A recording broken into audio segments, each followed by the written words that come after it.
যা বলছে এরকম কিছুই না, তুমি আমার কথাটা শোনো। সাধু বাবাটাকে দেখেই মনে হচ্ছিল উনি 2-3 দিন ধরে কিছুই খায়নি।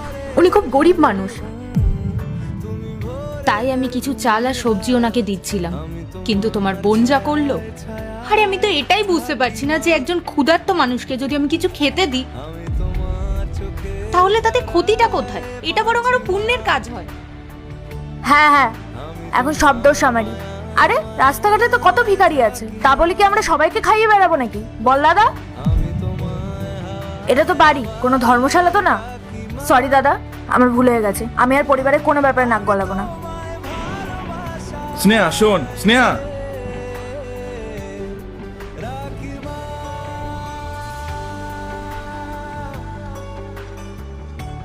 বৌদি, আমার সাথে এরকম কেন হচ্ছে বলো তো?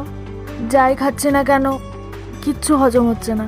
স্নেহা, ডক্টর তোমার কালকে টেস্টের রিপোর্ট দেখে বলেছে তোমার স্টমাকে ইনফেকশন হয়েছে,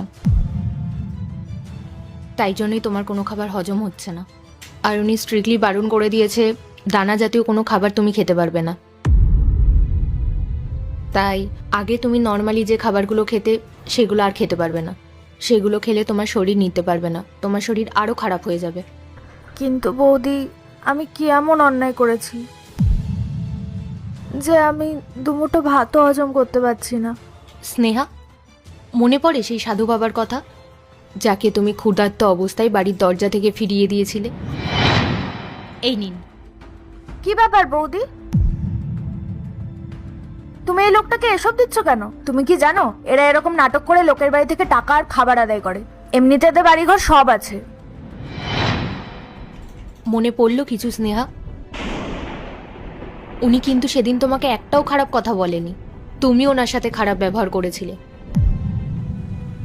উনি শুধু এটাই বলেছিলেন যে তোমার মানসিকতা চেঞ্জ করতে। তোমার মানসিকতা যদি তুমি চেঞ্জ না করো তাহলে ইন ফিউচার তোমার অনেক প্রবলেম হতে পারে। আর আজকে নিজেই দেখো তোমার অবস্থাটা। আসলে কি বলো তো, আমাদের এই জন্মের কর্মের ফল না এই জন্মেই ভোগ করে যেতে হবে। আমি তোমাকে কতবার বোঝানোর চেষ্টা করেছিলাম, কিন্তু তুমি বুঝতেই চাওনি। উল্টে সেই সময় তুমি রাগ দেখিয়েছিলে। কি আর করা যাবে, যেটা হয়ে গেছে সেটা তো আর ঠিক করা যাবে না। ঠিক আছে, তুমি বসো, আমি তোমার ওষুধগুলো নিয়ে আসি।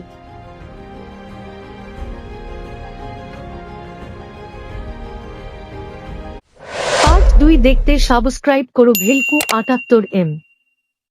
এরপরে কি হয় সেটা দেখার আগে মায়ের কাছে 10 টাকা চাইলে 20 টাকা দেয়, 1 রুটি চাইলে 2টা রুটি দেয়। সেই মাকে যদি ভালোবেসে থাকো তাহলে ভিডিওটিতে লাইক করে চ্যানেলটি সাবস্ক্রাইব করো আর কমেন্টে আই লাভ ইউ মা